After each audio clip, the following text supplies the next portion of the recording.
I really like the idea of using narrative and storytelling to mobilize tenants and let them know what their rights are in the hopes of achieving housing justice. When I found this opportunity, I was really excited because I have a lot of interest in the affordable housing crisis and do a lot of work already, like around homelessness and people who are in lower income brackets. Here we do the research by ourselves, and then we have a group of people as a team to learn with each other and help with each other.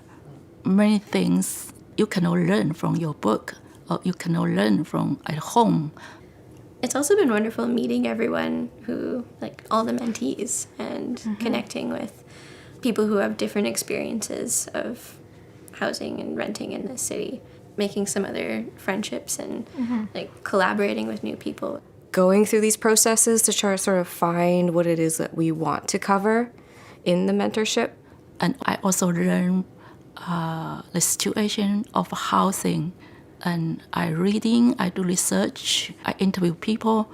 So that's also as a way for me to know about the community. Yeah, being able to connect with the different mentors who like come from so many different places, but all are on the same page as far as like what we're trying to do here has been really amazing. Yeah, especially for myself, having a lot of experience in technical side of things. Not a lot of my technical mentors have been women. I'm so used to like college and university, like very structured, like from start to finish.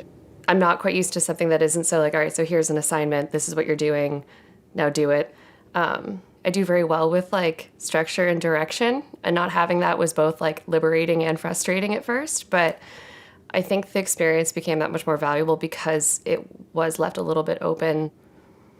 And everyone have a different way to tell stories, and everyone have their strength, so it's good to learn with each other.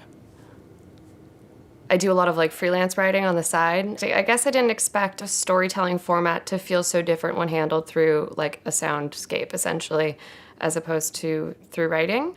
Even changing the entire way that my brain kind of wraps its way around information in the world. Like I've never focused on sound so much.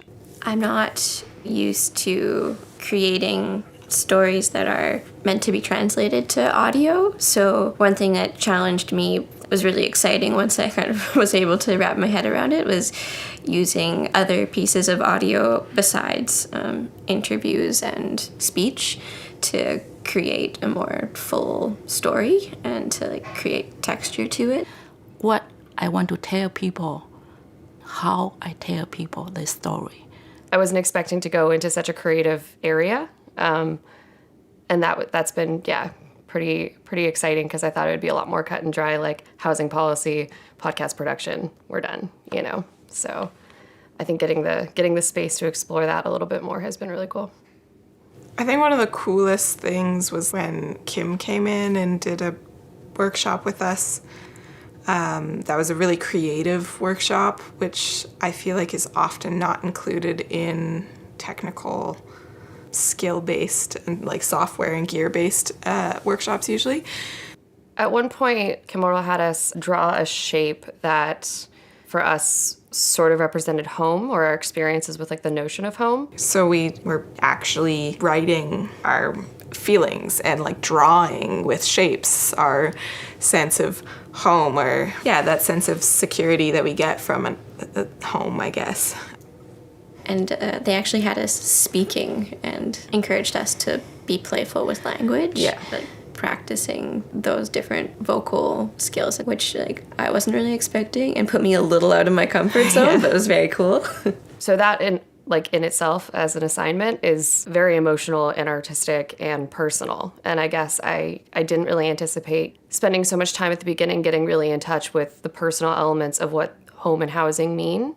And I definitely found it really, really interesting. It definitely caught me off guard as far as like the various avenues in which we were using to approach a topic that I thought would be a lot more, I guess, sterile. I think because also we were getting into that creative zone, we were delving into our personal experiences a little bit more.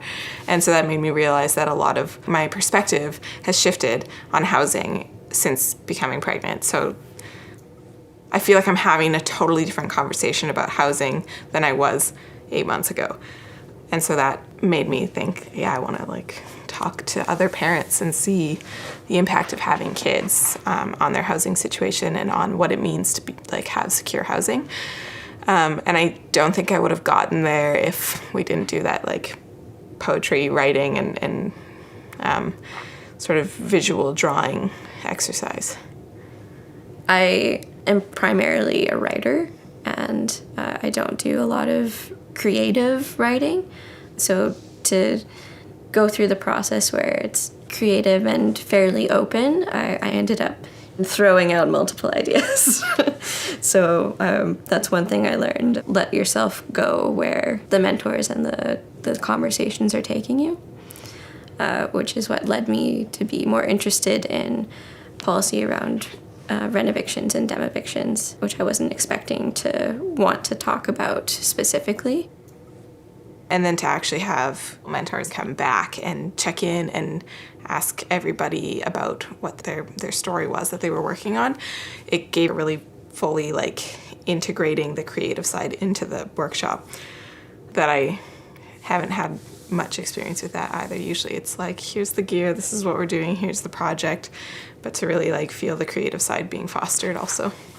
The level of support we've received from you and Helena has been really cool and different from other classroom experiences, and that like not often will someone come and sit down with you and spend the time to like show you things and ask what you want to get out of it instead of prescribing like, here's what I'm going to be teaching you. Yeah, for me, VIVO is a media art center. Definitely is for artists to explore and to create, to learn and to grow.